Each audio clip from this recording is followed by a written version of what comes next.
యేసయ్య నామములో ఈ ఉపదేశమును సాతాను చీకటి అంధకార శక్తులన్నిటినిచ్చి యేసయ్య నామములో ఈ ఉపదేశమును విడిపించి మనందరికీ అర్థమయ్యే రీతిలో జీవితంలో గైకొని యేసయ్యకి ఇంకో మెట్టు దగ్గరై ఎత్తబడే సంఘంలో మన కూడా ఉండి ఆ గుంపులో వెళ్ళిపోవాలి. పరలోక జీవితమును కోటానుకోటి సంవత్సరములు యేసయ్యతో గడపాలని మహిమ ఘనత ప్రభావం అన్ని తండ్రికే ఆరోగిస్తూ యేసయ్య అతి పరిశుద్ధ నామములో అడిగి వేడుకుని పొందినాము తండ్రి, ఆమేన్. ఈ వాక్య భాగం వచ్చేసి ఈరోజు చాలా క్లుప్తంగా ఉంటుంది. మరి నేను మీతో మాట్లాడిన మీ మనసుతో మాట్లాడాలని ఈరోజు దేవుని వాక్యం వచ్చింది. మీతో మాట్లాడిన మీ మనసుతో అంటే ఇది హృదయంలో తీసుకుంటే అర్థమవుతుంది, మనసులో తీసుకుంటే అర్థమవుతుంది. నార్మల్గా వినట్టుగా వింటే ఇది అర్థం కాదు, ఇంతేనా అని అనిపిస్తుంది. మరి ఆ ఇంతేనా అనే దీంట్లోనే చాలా ఎక్కువ విషయం ఉంటుంది. గాస్పల్ తేలికనా కాదా? సువార్త అనేది తేలికనా కాదా? దాంట్లో ఏమైనా కష్టం ఉందా? సువార్తలో ఏమైనా కష్టం ఉందా? ఏం చెప్తారు? సువార్త చెప్పడం ఏం చెప్తారు? నీ పాపముల కొరకు నీకు రావాల్సిన శిక్షను దేవుడుగా శరీరధారిగా వచ్చి, ఎందుకు ఆయన శరీరధారిగా రావాలి? మానవులు ఎవరు కూడా ఆ పాప పరిహారంగా పనికిరారు. ఎందుకు? అందరూ పాపం చేసిన వాళ్ళే. పుట్టుకతో ఆదాము అవ్వల నుంచి పుట్టిన తర్వాత మనం చేసిన అక్రమములు ఇవన్నీ. సో అందుకని ఇక్కడ ఎవరు లేదని ఆయన శరీరధారిగా వచ్చి మనం ఏం చేశారు? విడిపించారు, పాపం నుంచి తప్పించారు, అలాగే మన శిక్ష నుంచి కూడా తప్పించారు ఆయన కదా. ఓకే, సువార్త కష్టమా? ఇది మనం చెప్తే ఎవరినో ఒప్పుకుంటారా? చాలా సులభమైన చాలా తేలికైన ఒక విషయం చెప్తే ఎవరు ఒప్పుకోరు. ముందుగా ఏమొస్తుంది? నేనేం పాపం చేశాను? నేనేం పాపం చేశాను? సో అందుకే దేవుని రాజ్యం వచ్చేసి విశ్వాసం పైన ఆధారపడి ఉంటుంది. దేనిపైన? విశ్వాసం పైన. పంచేంద్రియములు ఉన్నాయి కదా, పంచేంద్రియముల పైన ఆధారపడదు. పంచేంద్రియములు దాటిన ఒక విషయం, దానిపైన 5 సెన్సెస్ అంటాం కదా, దానిపైన ఆధారపడి ఉండదు. దానికన్నా పైన ఉండే విశ్వాసం అనే ఒక దీంట్లో ఆధారపడి ఉంటుంది కదా. అలాగే ఈరోజు వాక్యం కూడా చాలా తేలిక అనిపిస్తుంది, మరి హృదయంలో తీసుకుంటే తగులుతుంది అన్నమాట. అలాంటిది ప్రకటన 11:12 తీయండి. ప్రకటన revolution 11th chapter 12th verse. మనం దీన్ని ఆల్రెడీ బైబిల్ స్టడీలో చదివేసే వచ్చాం. అర్థమైందా మీకు? చదవండి. ప్రకటన 11:12. అప్పుడు ఇక్కడికి ఎక్కి రండని పరలోకము నుండి గొప్ప స్వరము తమతో చెప్పుడా వారు విని. చాలు, ఇంకా ఉంది ఆ వచనం, చాలు, సగమే చదివం చాలు. అంటే ఇక్కడ 11వ అధ్యాయంలో 12వ వచనంలో పరలోకం నుండి ఒక గొప్ప స్వరం వచ్చింది. పరలోకం నుండి గొప్ప స్వరం వస్తుంది. ఆ గొప్ప స్వరం ఏం చెప్పిందంట? ఇక్కడికి ఎక్కి రండి అని చెప్పేసి పిలిచిందనమాట గొప్ప స్వరం. అప్పుడు 2 సాక్షులు, ఎవరు ఈ వచనం చెప్పేది? 2 సాక్షులు పరలోకంలో పట్టబడి వెళ్ళిపోయారు, దేవుని దగ్గర వెళ్ళిపోయారు, యేసయ్య దగ్గర వెళ్ళిపోయారు. అర్థమైందా? ఇది ఈ వచనం చెప్పేది. మరి ఇప్పుడు 2 సాక్షులను గొప్ప స్వరం ఎక్కి రండి అని చెప్పి పిలిచిన అదే స్వరం ఈరోజు మీకు నాకు వినిపిస్తే, ఈరోజు మీకు నాకు వినిపిస్తే ఏం చేస్తాం? వెళ్ళిపోతాం కదా. కరెక్ట్, వినిపిస్తే మనం కూడా వెళ్ళిపోతాం. మరి స్వరం పిలిచింది గొప్ప స్వరమే, మనకు వినపడలేదు. ఏం చేయాలి? హలో, పిలిచింది స్వరం అయితే, గొప్ప స్వరం పిలిచింది, విన్నవాళ్ళు వెళ్ళిపోయారు, మనకు వినపడలేదంటే సీరియస్ అయ్యారు అందరూ. ఇప్పుడు చూద్దాం ఈ వచనం ఏం చెప్తుందో చూద్దాం, సరేనా? ఇప్పుడు యేసయ్య తన గొప్ప స్వరమును, యేసయ్య తన గొప్ప స్వరంతో ఒకరోజు రానున్నాడు కదా, ప్రభువు అక్కడ ఒకరోజు రానున్నాడు. ఎక్కడికి? మేఘారుడై వస్తాడు, మధ్యాకాశంకి వస్తాడు. వచ్చి అక్కడి నుంచి ఆయన గొప్ప స్వరంలా ఏమంటాడు? ఇక్కడికి ఎక్కిరండి అంటాడు. అంటాడా? అంటాడు. యేసే అంటాడు, ఖచ్చితంగా అంటాడు. ఏంటి వాక్యం చెప్పింది? యేసేనే చెప్పాడు. వాక్యం చెప్పింది కాబట్టి ఇక్కడికి ఎక్కిరండి అని చెప్పేసి చెప్తాడు. చెప్పేటప్పుడు మనం ఏం చేస్తాం? ప్రతి విశ్వాసిని పిలుస్తాడు. అర్థమైందా మీకు? ఎవరిని పిలుస్తాడు? ప్రతి విశ్వాసిని పిలుస్తాడు. మరి ఇప్పుడు ఆ స్వరం మనకు వినిపించాలి అంటే మనకు వినిపించాలి కదా. నేను ప్రతి విశ్వాసి అనేసా అని చెప్పాను కదా. ఇప్పుడు అదే చెప్తుంది. ఇక్కడ ఏమంటుంది? గొప్ప స్వరం వచ్చిందంట, ఇక్కడికి ఎక్కిరండి అంటే వాళ్ళు వెళ్ళిపోయారు. ఎలా వెళ్ళిపోయారు వాళ్ళు? ఆ తర్వాత ఆ వచనంలో తర్వాత భాగం చదివితే వాళ్ళ శత్రువులు చూస్తూ ఉండగా వాళ్ళు వెళ్ళిపోయారని ఉంటుంది. ఏముంటుంది? ఆ ఇద్దరు సాక్షులు పైన పట్టబడి వెళ్తుంటే వాళ్ళ శత్రువులు కంటారు చూస్తూనే ఉన్నారంట, వాళ్ళు వెళ్ళిపోయారంట. అలా ఉంటుంది, వెళ్ళిపోయారు. ఎందుకు వెళ్ళిపోయారు వాళ్ళు? ఆ గొప్ప స్వరం వాళ్ళకి వినపడింది. గొప్ప స్వరం వాళ్ళకి వినపడింది, వాళ్ళు వెళ్ళిపోయారు. ఇప్పుడు ఇంకోసారి ప్రభు రాకడలో గొప్ప స్వరం అయితే వస్తుంది, స్వరం అయితే వస్తుంది. మరి ఆ ఇద్దరు సాక్షులకు వినిపించింది కాబట్టి వాళ్ళు వెళ్ళిపోయారు. మరి మనకు కూడా వినిపిస్తే మనం వెళ్ళిపోవచ్చు. మరి ఇక్కడ వాక్యం ఏం చెప్తుంది? ప్రతి విశ్వాసికి ఆ గొప్ప స్వరం వినిపిస్తాయి అని. ఇప్పుడు ప్రశ్న ఎక్కడ ఉంది? స్వరం అయితే ఇప్పుడు యేసయ్య అయితే రావడం అనేది ఖాయం, వస్తాడు. ఆయన వధువుని తీసుకురావడానికి వస్తాడు కదా. ఇప్పుడు వధువుని తీసుకురావడం యేసయ్య వచ్చేది ఖాయం. మరి ఆ గొప్ప స్వరం అక్కడి నుంచి విడుదలయ్యి ఆ స్వరం ఈ భూమిని తాకేది కూడా నిజమే, ఖాయం, అది కూడా జరుగుతాయి. మరి ఇక్కడ ప్రశ్న ఎక్కడ ఉంది? మనకి స్వరం వినిపిస్తాయా లేదా అంటే దీని ఏమర్థం అంటే మనం విశ్వాస గుంపులా ఉన్నామా లేదా?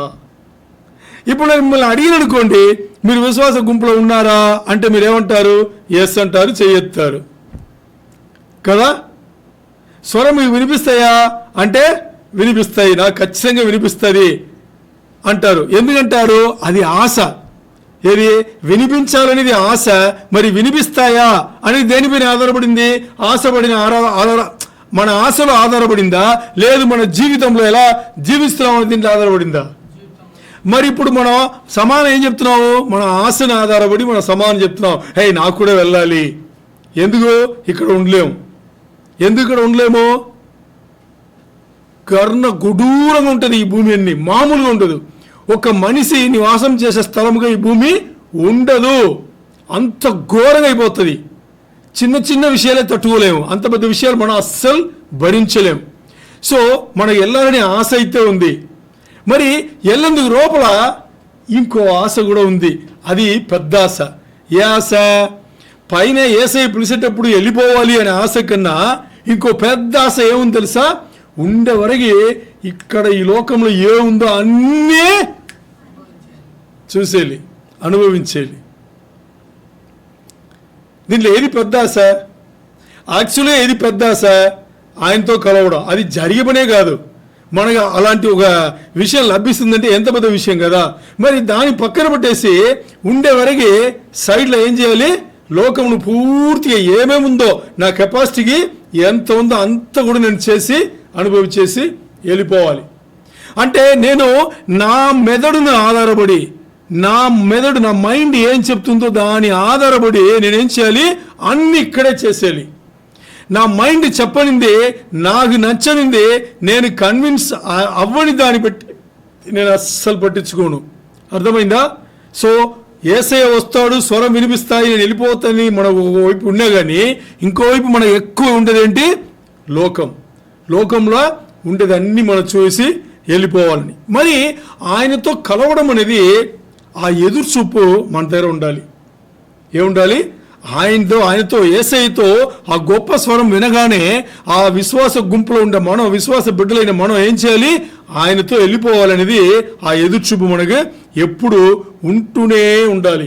ఇక్కడ టైం వేస్ట్ అయింది కన్నా మనం ఇక్కడి నుంచి వెళ్ళేటప్పుడు, మన ఇక్కడి నుంచి వెళ్ళి తండ్రి ఎద్దకు చేరాలి, మనకు ఈ లోకం నుంచి విమోచనం కలగాలి, డెలివరెన్స్ అవ్వాలి అనే ఆ ఎదురుచూపు మనకు ఎప్పుడూ ఉంటూనే ఉండాలి అనేది ఇక్కడ చాలా చాలా. ఇప్పుడు మన తలంపులో ఏం ఉండాలి అంటే, నేను నా హృదయ నా మనసు అంతా కూడా ఎక్కడుంది? యేసయ్య కూర్చున్న సింహాసనంకు కుడి పక్కన ఉంది. ఎందుకు? మన తలంపు ఎలా ఉండాలి అంటే, మన తలంపు మన హృదయం ఎలా ఉండాలి? ఎక్కడ ఉండాలంట?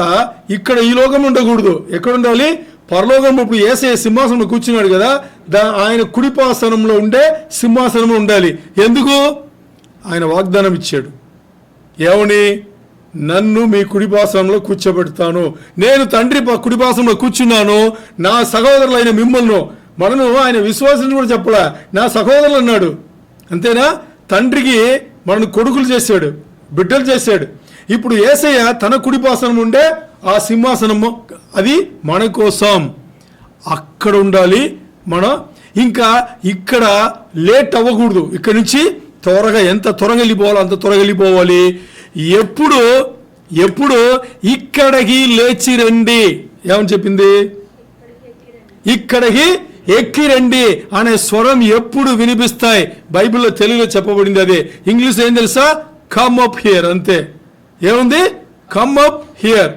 యేసయ్య అక్కడ ఉంటాడు, కమ్ అప్ హియర్, ఇక్కడ వచ్చేయండి, ఎక్కిరండి, ఇక్కడికి ఎక్కిరండి అనే స్వరం ఎప్పుడు వినిపిస్తాయో అని మనం ఏం చేయాలి? ఎదురు చూస్తూనే ఉండాలి, ఎదురు చూస్తూనే ఉండాలి. ఎందుకంటే మనను దేవుడు పిలిచింది సమాధికి కాదు, మనను దేవుడు పిలిచింది పరమాకాశముకు. ఎక్కడికి? పరలోకముకు, పరమాకాశముకు. మనం ఇక్కడ పుట్టిన వాళ్ళు కాదు.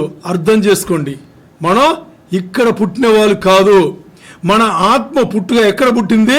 పరలోకంలో, దేవుని దగ్గర పుట్టింది. అందుకనే సృష్టికి ముందే, క్రియేషన్కి ముందే, జగత్ పునాది వేయపడక ముందే మనల్ని ఏర్పరచుకున్నాడు ఆయన. అంటే మన ఆత్మ ఇక్కడికి చెందిందా? అక్కడికి చెందిందా? అక్కడికి చెందింది. అందుకే జగత్ పునాది వేయపడక ముందే మనల్ని ఆయన ఏర్పరచుకున్నాడు. అందుకని మన పిలుపు ఈ లోకం నుంచి కాదు, మన పిలుపు ఎక్కడి నుంచి? పరలోకం నుంచి. అక్కడి నుంచి సమ్మన్ రావాలి, అక్కడి నుంచి పిలుపు రావాలి. ఏం పిలుపు రావాలి? ఇక్కడికి ఎక్కిరండి అనే పిలుపు అక్కడి నుంచి రావాలి. దాన్ని ఎప్పుడు ఎదురు చూస్తూనే ఉండాలి. మరి ఇది ఎవరికి తెలుసు? ఇక్కడికి ఎక్కిరండి అని ఈ స్వరం ఎప్పుడు వస్తాయని ఎవరికి తెలుసు? దేవునికి మాత్రమే తెలుసు, తండ్రికి మాత్రమే తెలుసు. వాక్యం చెప్తుంది తండ్రికి మాత్రమే తెలుసు, కుమారునికి కూడా తెలియదు ఉంటుంది.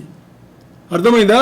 దేవునికి మాత్రమే, తండ్రికి మాత్రమే తెలుసు ఇక్కడి నుంచి పైగా రావాలి, ఎప్పుడు రావాలనేది. ఎందుకంటే అక్కడ వెళ్ళి అక్కడ శ్వాస పీల్చుకోవాలి. నిజమైన గాలి అక్కడ దొరుకుతుందా? ఇక్కడ దొరుకుతుందా? మీరు శ్వాస పీల్చుకోవాలి, ప్యూరిఫైడ్ ఎయిర్ కావాలి. ఇక్కడ దొరుకుతాయి, అక్కడ దొరుకుతాయా? ఇక్కడ ఎందుకు దొరకదు? ఫుల్గా పొల్యూటెడ్ కదా, ఫుల్గా. మీకు నిజమైన గాలి అక్కడే దొరుకుతుంది, మన స్థలం కూడా అక్కడే. అందుకని దేవుడు ఒకరోజు పిలుస్తాడు. నాకు ముందు వచ్చి పిలవాలని మాత్రం మనం కోరుకోకూడదు. ట్విస్ట్ ఇక్కడ ఏంటి? దేవుడు పిలుస్తాడని తెలుసు, వాగ్దానం ఇచ్చాడు కదా, మరి దేవా ఎందుకు నువ్వు ఈరోజే రావు అని పిలవకూడదు. ఎందుకు పిలవకూడదు చెప్పండి? అలా పిలిచే వాళ్ళు కోట్ల ఆత్మలు ఉంటారు కదా, కనీసం లక్షలనే ఉంటారు. ఇక్కడ తట్టుకోలేక, ఇక ఈ లోకంలో జరిగే అన్యాయంలోని చూడలేక ఏం చేస్తారు? యేసయ్యా నువ్వు ఇప్పుడు రావా, మమ్మల్ని కొనిపోవా అని అడిగేవాళ్ళు ఎంతోమంది ఉన్నారు. మీరు అడగకపోవచ్చు. మీరు ఎప్పుడు అడిగారా? మీరు నిర్ణయించిన టైంలో, అంటే మీరు నిర్ణయించిన టైం కన్నా ముందు వచ్చి మమ్మల్ని తీసుకెళ్ళండి మీరు ఎప్పుడు అడిగారా? మనకు భయం ఉంటుంది, ఇది ఇలా అడగలేము. ఎందుకు తెలుసా? మనకు భయం ఉంటుంది. ఆయన వచ్చే టైంలో మనం సిద్ధంగా ఉంటామా? ఆయన వచ్చే టైంలో మనం సిద్ధంగా ఉంటామా? అదే మన డౌట్. ఇంకా ముందులో మనిషి ఎలా అడుగుతాం? బట్ ఇక్కడ ముందు రమ్మనేసి అడగకూడదు. అంటే మనకి ఒక అత్యంత ప్రేమ మనకు ఉండొచ్చు. ఏంటి? ఏమని? నాకు ఇప్పుడు వస్తే ఎంతో బాగుంటుంది, నేను యేసయ్యతో వెళ్ళిపోయి తండ్రితో ఆ పరలోకంలో నా సొంత ఊరికి నేను వెళ్ళిపోతాను అని చెప్పేసి. మరి ఇక్కడ దేవుడు చెప్తున్నాడు ఓర్పు చాలా చాలా ఇంపార్టెంట్. ఏంటి? ఓర్పు, సహనం. యేసయ్య దిగి వచ్చి ఆ గొప్ప స్వరం ఇక్కడికి ఎక్కిరండి అని ఆ స్వరం వచ్చి వినంత వరకు ఓర్పు అనేది చాలా చాలా ఇంపార్టెంట్. ఎందుకు ఓర్పు ఓర్పు సహనం చాలా చాలా ఇంపార్టెంట్. ఎందుకు అంటే దేవుని ప్రణాళికలో పెట్టుకునే ప్రతి విశ్వాస బిడ్డను బాగా ఆలోచన చేయండి, ఆలోచించండి. ఇంకోసారి చెప్తున్నా, దేవుని ప్రణాళికలో జగత్ పునాది వేయబడక ముందు మాట్లాడుతున్నాం కదా. దేవుని ప్రణాళికలో ఏర్పరచుకున్న ఎన్నుకున్న ప్రతి విశ్వాస బిడ్డను ఆయన ఈ లోకంలో పెట్టింది పర్ఫెక్ట్ అండర్స్టాండింగ్తో, సరైన అవగాహనతో, ఏమి కావాలో దాన్ని పంపించాడు. అంటే అంతవరకు యేసయ్య పిలిచేవరకు ఓర్పు సహనం అంత పెట్టి దేవుని రాజ్యంలో ఎంత అవగాహన కల్పించాలో అన్ని కల్పించే ఆయన పెట్టాడు ఈ లోకంలో. ఆయనేం తక్కువ పట్ల. ప్రాబ్లం ఎక్కడుందంటే మనం దాన్ని వదిలేసి అనవసరమైన దీన్ని పట్టుకుని మనం ఏం చేస్తున్నాం, సమయంను వృధా చేస్తున్నాము. అక్కడ వేస్ట్ అయిపోతుంది. టైం చాలేదు అని ఎప్పుడన్నా మీరు ఫీల్ అయితే, దేనికి యేసయ్య పోలికలాగా మారడానికి నాకు టైం సరిపోవట్లేదు అన్న ఫీలింగ్ మీకు వస్తే దానికి విక్టిమ్ మీరే. దానికి విక్టిమ్ మీరే. విక్టిమ్ అంటే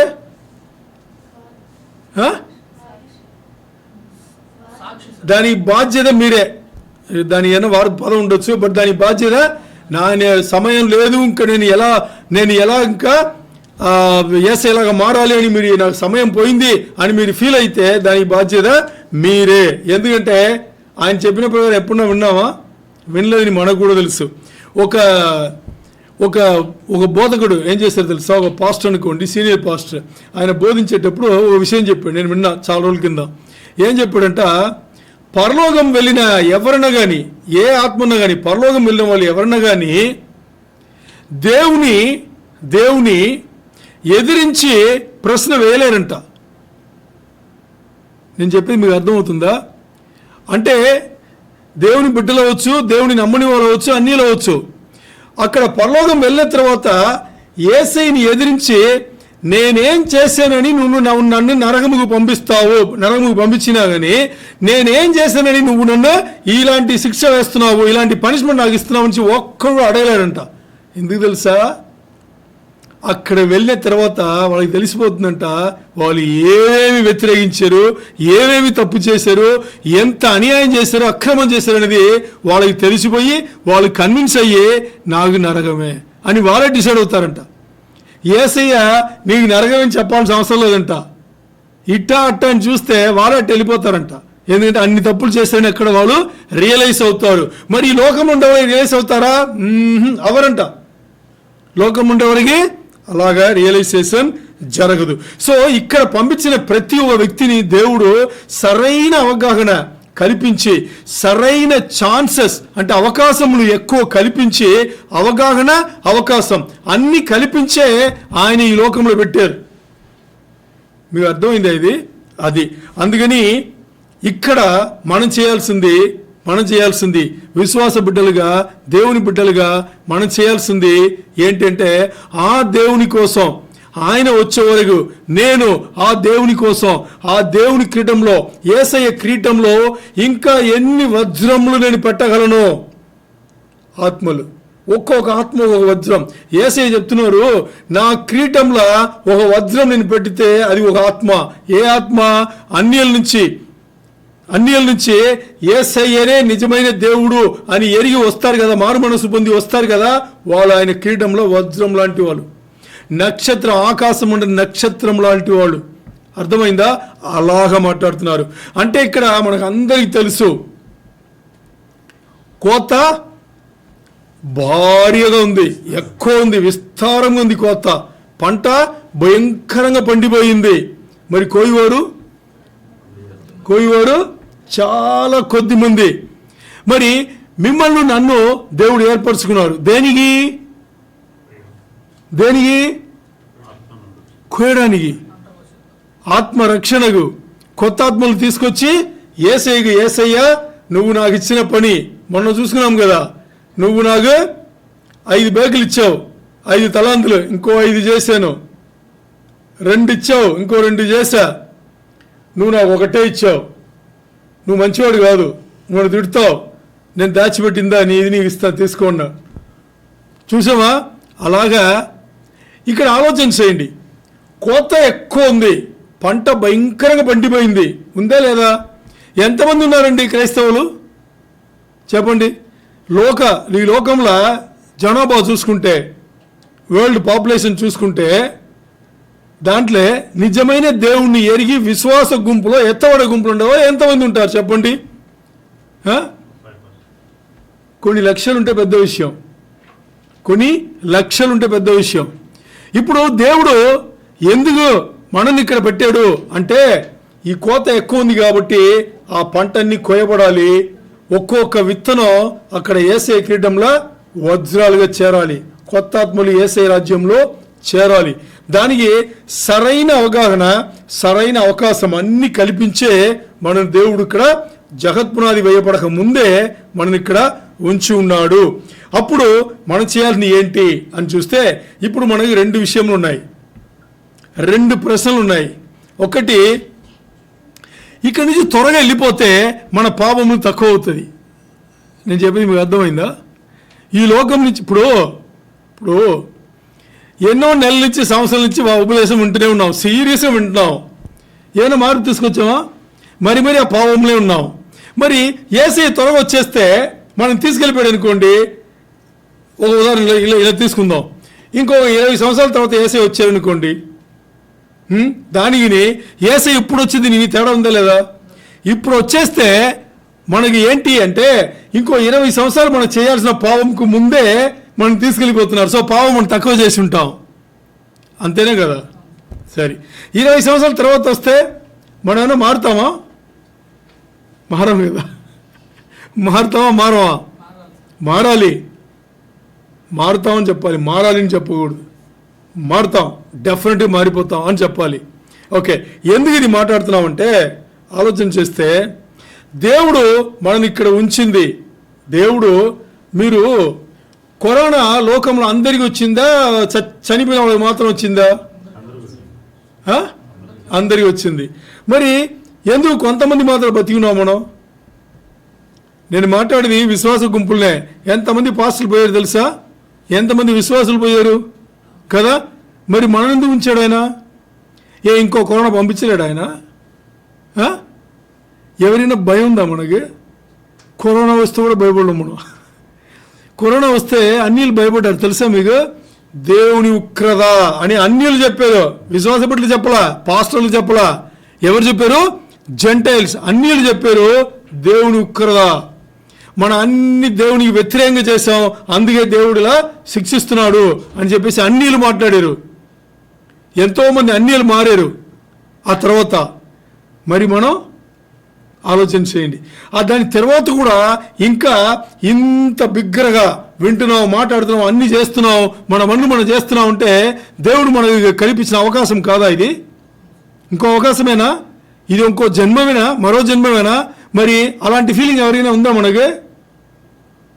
సింపుల్గా ఒక్క థ్యాంక్స్ దేవునికి చెప్పేసి, యేసయ్యకే మయ్యా కరోనా పోయింది, నన్ను తప్పించాడు, దాంతో అయిపోయింది. మరి ఇంకా పాతలాగా లోకానికి వెళ్ళిపోవడమే, అంతేనే చేస్తున్నాం. మరి లోకంలో ఉండేది తప్పు కాదు. లోకంలో ఏం చేయాలి మనం? దేవుడు దేని మనల్ని పంపించాడో ఆ పనులు చేయాలి. కోత ఎక్కువ, పంట భయంకరంగా పండిపోయింది అంటే ఎవరోళ్ళు? ఈ కొన్ని లక్షల క్రైస్తవులు తప్పితే ఇంకా ఎవరున్నారు? అందరూ అన్నీలే. అదే పంట. వెళ్ళి స్వార్థ చెప్పాలి, ఆత్మలు తీసుకురావాలి, మాట్లాడాలి. ఏం చేయాలి? దేవునికి అప్పగించాలి. అప్పుడు దేవుని అప్పగించేప్పుడు ఆటోమేటిక్గా ఏమవుతుంది? అది 30 అంతలుగా, 60 అంతలుగా, 100 అంతలుగా ఆటోమేటిక్గా అది ఫలిస్తూ వస్తుంది. అంటే ఇక్కడ మధ్యాకాశం వచ్చి దేవుడు యేసయ్య ఆ గొప్ప స్వరం పెట్టి ఇక్కడికి ఎక్కిరండి అని ఎప్పుడు పిలుస్తాడో, లేదు మీరు ఈ లోకంలో ఇన్ని సంవత్సరాలు ఉండాలో ఉండమని చెప్తాడో, 2 జరుగుతాయి కదా. ఒకటి లోకంలో ఉంచుతాడు, లేకపోతే వచ్చి తీసుకెళ్తాడు. మరి ఆయన వచ్చి తీసుకెళ్ళినా, ఈ లోకంలో ఉన్నా, వచ్చి తీసుకెళ్ళిపోతే మనకు మాత్రం మంచిది. కరెక్టా కదా? వచ్చి ఇప్పుడే తీసుకెళ్ళిపోతే మనకు మాత్రం మంచిది. మనం ఇక్కడ ఉంచితే ఎంతమంది స్వార్థ చెప్పొచ్చు. స్వార్థ ఇక్కడే మనం ఒక్కసారి పైకి వెళ్ళిపోయిన తర్వాత, లేదు కిందకి వెళ్ళిపోయిన తర్వాత, ఎందుకు పైకి కింద అంటున్నా?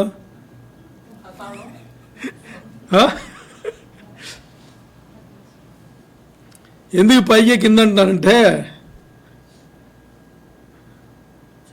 ఎత్తబడే గుంపులుంటే పైకి వెళ్తారు, ఎత్తబడే గుంపులుంటే పైకి వెళ్తారు, విడవబడిన గుంపులుంటే ఒక 1000 సంవత్సరాల కింద ఉండాల్సిందే. ఆ తర్వాత పైకి వెళ్తాం ఎనివే. ఆ తర్వాత పైకి వెళ్ళి యేసు ఏం చేస్తాడు? ఎడవైపు వెళ్ళంటాడు. ఎడవైపు ఏముంటుంది? నరకం ఉంటుంది. అగ్నిగుండం, గంధకంతో గాలి అన్ని పట్టుకుని మట్టు లేని గొయ్య, బాటంలెస్ పిట్ వెళ్తూనే ఉంటావు. ఏం చేస్తావు? వెళ్తూనే ఉంటావు. ఇప్పుడు ఏదైనా వస్తువుల మంట మండించి దాని మట్టు లేని గొయ్యలు వేసావనుకో, అగ్ని ఇంకా పెరుగుతాయి, నిప్పు ఇంకా ఎక్కువ అవుతాయి. అలా నువ్వు వెళ్ళిపోతూనే ఉంటావు. అందుకే పైకి వెళ్తే ఎత్తబడే గుంపు, కిందకి వెళ్తే విడవబడిన గుంపు. అర్థమైందా? ఇప్పుడు ఆయన తీసుకెళ్ళిపోతే సంతోషం, ఆయనతో ఉంటాం. మరి ఇక్కడ మనం ఉంచాడు కదా ఆయన, ఇంకా ప్రాణంతోనే ఉన్నాం కదా. ఇప్పుడు ఏం చేయాలి? ఒక హలో చెప్పేటప్పుడు సువార్త కూడా కలిపి చెప్పాలి. గుడ్ మార్నింగ్ చెప్పేటప్పుడు సువార్త కూడా కలిపి చెప్పాలి. గుడ్ మార్నింగ్ జిఏ, గాస్పల్ కూడా జిఏ. గుడ్ మార్నింగ్ చెప్తూ గాస్పల్ చెప్పేయాలి. అర్థమైందా? గుడ్ మార్నింగ్ బదులుగా గాస్పల్ చెప్పేవచ్చు. నీ పాపం కోసంగా మీరు యూఎస్లో యూకేలో అంతా స్ట్రీట్ ప్రీచింగ్ ఉంటుంది కదా, స్ట్రైట్ వాళ్ళు అదే చెప్పేసి వెళ్ళిపోతూనే ఉంటారు. తెలుసా మీకు? పాస్ ఆన్ బై, జనాలు వెళ్తూనే ఉంటారు. వీళ్ళు చెప్తూనే ఉంటారు. ఏంది? రిపీటెడ్గా చెప్తూనే ఉంటారు. యేసయ్య నీ కోసం మరణించాడు, నీ పాపం కోసం మరణించాడు, నీ శిక్ష ఆయన అనుభవించాడు, ఆయన నీ దేవుడు అని చెప్తాడు. సరిపోను కదా? ఇలా వచ్చి వెళ్ళేంద్ర ఉంటాడు కదా, ఇంకోటి వస్తాడు అదే చెప్తాడు. యేసయ్య నీ కోసం, నీ పాపం కోసం ఆయన మరణించాడు, నీ శిక్ష ఆయన మీద పడింది, ఆయన నిజమైన దేవుడు. అయిపోయింది గాస్పల్. ఇంకేం కావాలి? గుడ్ మార్నింగ్ పేరు చెప్పలేమా? చెప్తే ప్రాబ్లం ఏంటి? పోనీ సౌదీలకు చెప్పాలని భయంగా ఉంటే దేవునితో మొరపెట్టండి, అన్యులకు చెప్పండి, అన్యులకు చెప్పండి, మాట్లాడుదాం, ఏమైపోతుంది? సో ఇక్కడ పాయింట్ ఏంటంటే, ఆయన తీసుకెళ్ళిపోతే మనకు మాత్రం మంచిది, ఇక్కడ ఉంచితే ఇంకో 1000 మంది మనం సంపాదించామనుకోండి దేవుని కోసం, ఎంత మంచిది. యేసయ్య కిరీటం. ఇప్పుడు ఓ కిరీటంలో ఒక్క వజ్రం ఉందనుకోండి, మీరు మాత్రం ఉన్నారు, ఎలా ఉంటుంది? లేదా కిరీటంలో కోట్ల వజ్రములు అంటుంది కదా, ఎలా ఉంటుంది కిరీటం? ఇప్పుడు యేసయ్య కిరీటం బాగా దద్దరించి ఉండాలంటే ఏం చేయాలి మనం? ఆత్మలు సంపాదించి యేసయ్య కిరీటంలో వజ్రాలుగా పెట్టాలి. అది మన బాధ్యత. మీరు ఏదో అనుకున్నారు, ఎస్ఎంఎస్ నేను పనిచేస్తున్నాను, 30 రోజులు గడిస్తే నాకే ఇంత జీతం వస్తుంది, దానికోసం నాకే యేసయ్య పంపించేది మీరు అనుకుంటున్నారో ఏమో. ఫరాబీలో నేను ఫరాబీలో జాబ్ చేయడానికి కోసమే పుట్టాను తెలుసా మీకు అని అనుకుని చేస్తున్నారో ఏమో. దాని కాదు. మీ అమ్మని పేరేంటి తెలియదు. అర్థమైందా? ఇప్పుడు ఏ కంపెనీలో ఉన్నామో ఆ కంపెనీ పనిచేయడానికి కోసమే, ఆ కంపెనీ నుంచి జీతం రావడానికి కోసమే నాకు యేసయ్య నన్ను అక్కడ పెట్టాడు అని అనుకుని జీవిస్తున్నారు. దాని కాదు. ఆయన దీర్ఘశాంతం కలిగిన వ్యక్తి. మన ద్వారా కొన్ని ఆత్మలు వచ్చేదని వెయిట్ చేస్తున్నాడు. రాలేదనుకోండి అడ్డంగా చస్తారు. మనం ఎలా చస్తాం? మనం అడ్డంగా చస్తాం అని చెప్పినప్పుడు చేయాలి కదా. మొన్న ఏం చెప్పాడు ఆయన? ఒక తలాన్ని తీసుకున్నవాడు ఏం చెప్పాడు? సోమేరి అన్నాడు. ఏమన్నాడు? దుర్మార్గుడు అన్నాడు. ఏమన్నాడు? దుర్మార్గుడు అన్నాడు. అని ఏమన్నాడు? నీ వల్ల చేత కాలేదంటే నువ్వేం చేసి ఉండొచ్చు? నా సొమ్ము ఇంక తర్వాత ఈ వచ్చేవాడు ఉంటుంది, నా సొమ్ము నువ్వు బ్యాంకులోనే పెట్టిండొచ్చు కదా, దానికి కూడా పని రావాడా అన్నాడు. అది. సో అందుకని ఆయన వస్తే మనకు మాత్రం మంచిది. ఇక్కడ మనం ఉంచాడు కాబట్టి ఇంకో 100 మందికి మంచిది కలగాలి. ఎందుకంటే పంట భయంకరంగా ఉంది, విపరీతంగా ఉంది. పనివారు కావాలి, మనమే వాళ్ళు. ఎవరో అనుకోవద్దు. పనివారు కావాలంటే ఎవరో వస్తారనుకున్నారో ఏమో. మనమే పెట్టాడు దేవుడు. అర్థమైందా? కోస్తామా? కొయ్యందుకు రెడీగా? దేవునికే మహిమ కలుగును గాక.